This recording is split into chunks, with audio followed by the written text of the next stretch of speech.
Assalamualaikum warahmatullahi wabarakatuh.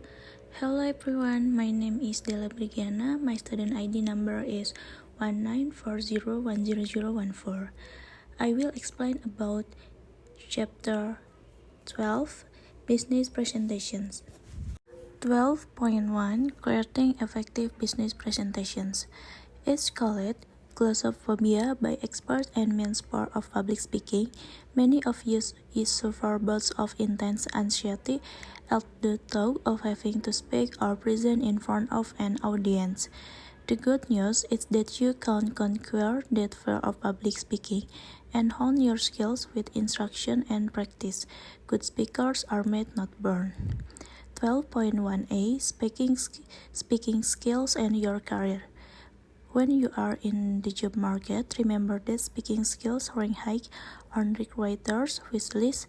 Speaking skills are useful at every career stage. You might, for example, have to make a sales pitch before customers, speak to a professional gathering, or describe your company's expansion plans to your banker. 12.1b Understanding presentation types. A common part of a business professional's life is making presentations. Some presentations are informative, whereas others are persuasive. Some are face-to-face, others virtual. 12.1c Knowing your purpose.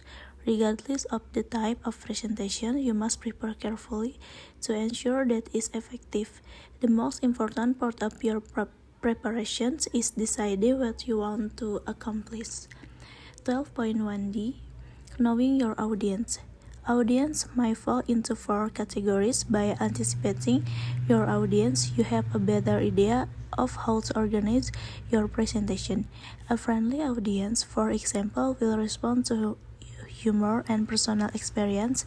A hostile audience requires an even controlled delivery style with objective data and expert opinion. 12.2 Organizing presentation to connect with audience.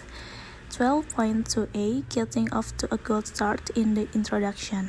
Consider some of the techniques you used to open sales letters, a question, a starting fact, a story, or a quotation. Some speakers achieve engagement by opening with a question or comment that requires audience members to raise their hands or stand up.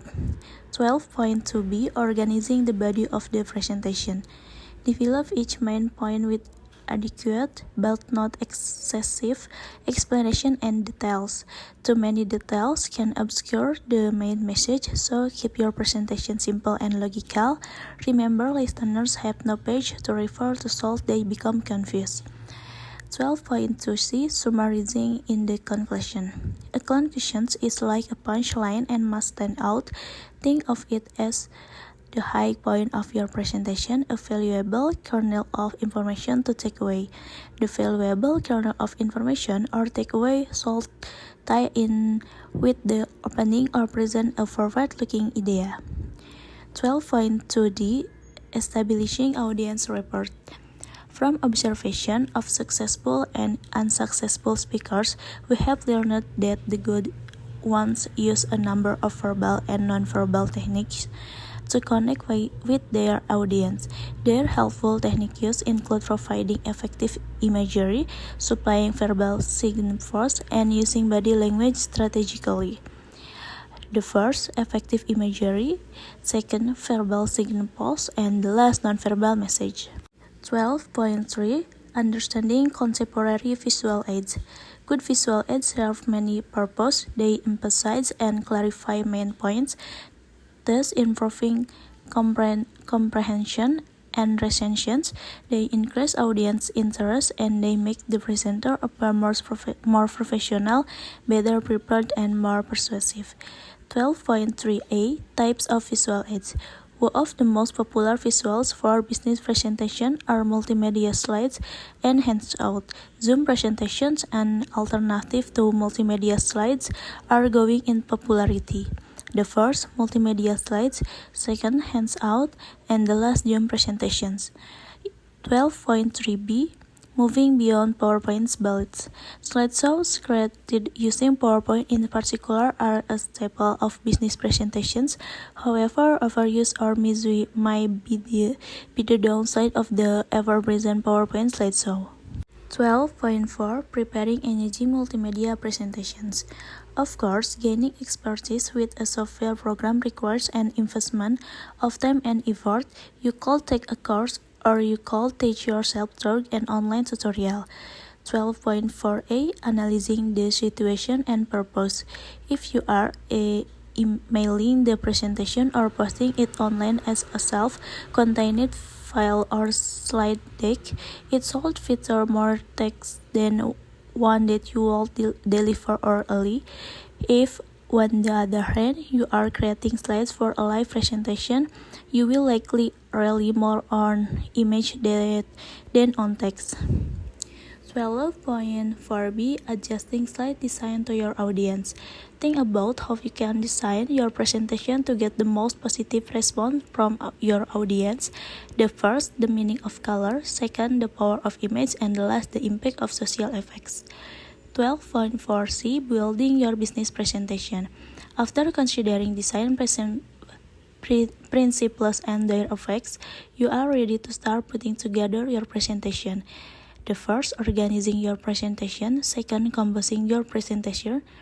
Third, working with templates. Fourth, revising and proofreading your presentation. And the last, evaluating your presentation. 12.4d 7 steps to a powerful multimedia presentation. We have now discussed many suggestions for making effective PowerPoint, Keynote, and Prezi presentations, but you may still be wondering how to put it all together. The first, start with the text. Second, select background and font. Third, choose images that help communicate your message. Fourth, create graphics. Fifth, add special effects. Sixth, create hyperlinks. And the last, move your presentation online. 12.5 Refining delivery, rehearsing, and performing your talk. 12.5a Causing a delivery method. Effective delivery techniques. The first, avoid memorizing your presentation. Second, don't read from your notes. Third, deliver your presentation extemporaneously. And the last, know when notes are appropriate. 12.5b Combating stage fright. You can learn to control and reduce performance anxiety as well as to incorporate techniques for effective speaking by using the following strategies and techniques before, during, and after your presentation. 12.5c Before your presentation, consider the following tips for a smooth start. The first, prepare thoroughly. Second, rehearse repeatedly. Third, time yourself. Fourth, dress professionally. Fifth, check the room and the equipment. Sixth, greet members of the audience. And the last, practice stress reduction. 12.5d During your presentation. To stay in control during your talk builds credibility and engage your audience. Follow the time-tested guidelines for effective speaking. The first, start with a pause and present your first sentence from memory. Second, maintain eye contact. Third, control your voice and vocabulary. Fourth, show enthusiasm. Fifth, skip the apologies. Sixth, slow down and know when to pause. 7. Move naturally. 8. Control visual aids with clickers, pointers, and blank screens. 9. Avoid digressions. And the last, summarize your main points and drive home your message. 12.5a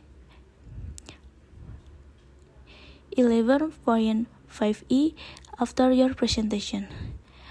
As you are concluding your presentation, handle question and answer competently and provide hands-out. If appropriate, try the following techniques. The first, distribute hands-out. Second, encourage questions but keep control. Third, repeat questions. Fourth, reinforce your main points. Fifth, avoid yes but answers. And the last, end with a summary and appreciation. Thank you everyone. Wassalamualaikum warahmatullahi wabarakatuh.